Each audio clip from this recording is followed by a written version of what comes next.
This channel does not promote any violence, harmful, or illegal activities. All content provided by this channel is meant for an educational and information purpose only. দত্তপুকুরে উদ্ধার হওয়া কাটা মুন্ডু কাণ্ডে গ্রেফতার আরও এক ধৃতের নাম সুফিয়া খাতুন। ঘটনার সঙ্গে প্রত্যক্ষ যোগ রয়েছে এই সুফিয়ার, এমনটাই মনে করছে পুলিশ। আপনাদেরকে আরও একবার জানিয়ে রাখে, দত্তপুকুরে উদ্ধার হওয়া কাটা মুন্ডু কাণ্ডে গ্রেফতার আরও এক। পুলিশের সঙ্গে সখ্যতায় কি এই হযরত লস্করের মৃত্যুর কারণ? উঠে আসে এমনই তথ্য।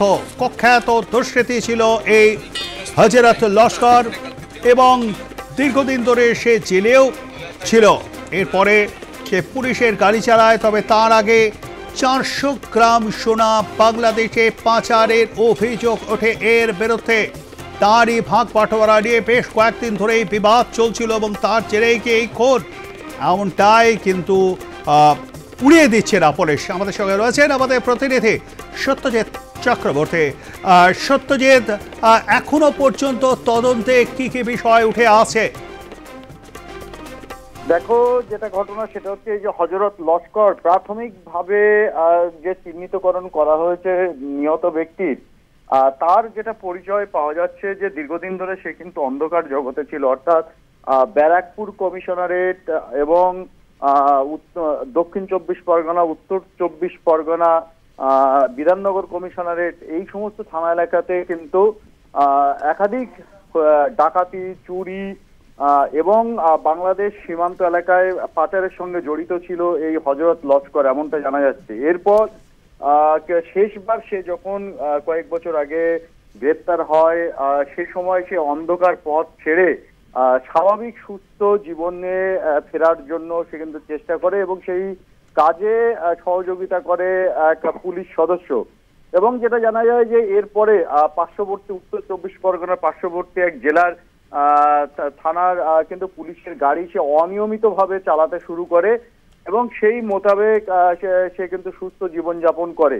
এবং এর আগে সে যখন অন্ধকার জগতে ছিল সে সময় বাংলাদেশ থেকে পাচার হওয়া 400 গ্রাম সোনা নিয়ে কিন্তু তার গ্যাংয়ের সঙ্গে একটা ভাগবাটোয়ারা নিয়ে বিবাদ বাঁধে এবং নগদ কিছু মোটা অঙ্কের অর্থ ও যেটা এই হযরত দেয়নি, এমনটা কিন্তু তদন্তে উঠে আসছে। এরপর যেটা দেখা যায় যে এই হযরতের হাত ধরেই যে ওবায়দুল গাজী, তার তুতো ভাই ইতিমধ্যে গ্রেপ্তার হয়েছে সন্দেহজনকভাবে। সেই ওবায়দুল গাজীও কিন্তু এই অন্ধকার জগতে আসে এবং এই ওবায়দুল গাজী যে সঙ্গিনী পূজা দাস, এই পূজা দাসের সাথে পূর্বে সম্পর্ক ছিল এবং সম্প্রতি সেটা ওবায়দুল জানার পর যে ঘটনাটা ঘটে, ওবায়দুল এই হযরতের উপরে কিন্তু একটা ক্ষোভ রোষ তৈরি হয়। এই যে দুষ্কৃতী গ্যাং, যে গ্যাংয়ের একটা সময় সদস্য ছিল হযরত, সেই গ্যাংয়ের সদস্যরা তারা এই সম্পর্ক, যে ত্রিকোণ সম্পর্ক, সেই ত্রিকোণ সম্পর্কটাকে কাজে লাগায় এবং কাজে লাগিয়ে কিন্তু এই হযরতের বিরুদ্ধে একটা ক্ষোভ, একটা রাগ তৈরি করে এবং যে ভাগ বাটোয়ারা ছিল সেই ভাগ বাটোয়ারা নিয়ে কিন্তু যে বিবাদ চলছিল, সেই টাকা এবং সেই ভাগের অর্থ ফেরত চাইতে শুরু করে। কিন্তু কোনোভাবে না দেওয়ার পর কিন্তু যেটা ঘটনাটা ঘটে, তারা একটা নীল নকশা করে এবং এই যে হযরতকে সরিয়ে দেওয়ারও চেষ্টা করে। কারণ কি, যেটা দেখা যায় যে হযরত যখন স্বাভাবিক সুস্থ জীবনে ফিরতে শুরু করে সে সময় তাদের গ্যাংয়ের একাধিক ব্যক্তি কিন্তু গ্রেপ্তার হয়। তারা সেটা সন্দেহজনকভাবে গ্যাংয়ের সদস্যরা মনে করে যে এই হযরতই হয়তো পুলিশকে ব্যবহার করে ধরিয়ে দিচ্ছে, এমনকি বহু দুষ্কৃত কর্ম কিন্তু আটকে যায় এই গ্রেপ্তারের ফলে। তো স্বাভাবিকভাবে হযরতের উপরে কিন্তু একটা রাগ তৈরি হয় এবং সেই মোতাবেক তারা সিদ্ধান্ত নেয় যে এই হযরতকে সরিয়ে দেবে এবং সেই একটা পরিকল্পনা করা হয়। সেই পরিকল্পনা মোতাবেক প্রায় 50 কিলোমিটার দূরে বাসস্থান থেকে, অর্থাৎ গাইঘাটা থেকে 50 কিলোমিটার প্রায় দূরে এই যে দত্তপুকুর থানার মালিয়াকুর এলাকা, সেই মালিয়াকুর এলাকায় নিয়ে আসা হয় তাকে টোপ দিয়ে এবং নিয়ে আসার পর সেখানে কিন্তু তাকে খুন করা হয়।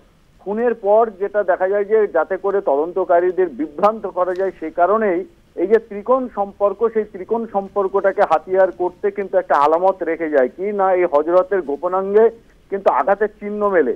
এমনকি হযরত এই যে খুন করা হয়েছে সেই খুনের প্রমাণ লোপাটের জন্য তার মাথা কেটে নেওয়া হয়, তার হাতের পোছা এবং পা কিন্তু আংশিক পোড়ানোরও চেষ্টা করে। যে মাথা এখনো পর্যন্ত খুঁজে পায়নি এবং এই মাথা কোথায় ফেলা হয়েছে, যাদের ধরা হয়েছে ওবায়দুল গাজী, পূজা দাস, তারা কিন্তু বিভ্রান্ত করছে পুলিশ সূত্রে খবর। কারণ একাধিক জায়গায় বলা হচ্ছে মাথা কোথায় ফেলা হয়েছে।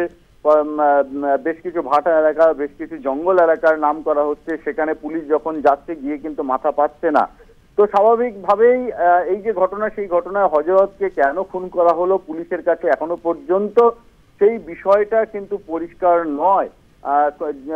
অর্থাৎ যারা খুন করেছে সেই খুনিরা এতটাই পরিকল্পনা করেছে যে তদন্তকারীরা কিন্তু বিভ্রান্ত হচ্ছেন। এবং শুধু তাই নয়, যাদেরকে গ্রেফতার করা হয়েছে পুলিশ কিন্তু বলছে যে সন্দেহজনক ভাবে গ্রেফতার করা হয়েছে। যদিও আদালতে ধৃতদের যখন গতকাল পাঠিয়েছে সেক্ষেত্রে তাদের বিরুদ্ধে ধারা দেওয়া হয়েছে, অর্থাৎ ওবায়দুল গাজী এবং পূজা দাসের বিরুদ্ধে সেখানে খুনের মামলা দেওয়া হয়েছে।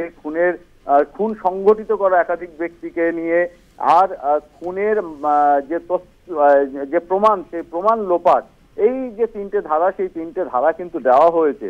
স্বাভাবিকভাবে ত্রিকোণ প্রেম নাকি এখানে ভাগ বাটোয়ারা এবং গ্যাংয়ের শিকার হয়েছে, ত্রিকোণ প্রেমকে সামনে রেখে বিভ্রান্ত করেছে, সব দিক খোলা রেখে তদন্ত শুরু করেছে এবং গ্রেপ্তারও হয়েছে। সব মিলে 3 জন, গতকাল রাতেও একজনকে গ্রেপ্তার করা হয়েছে।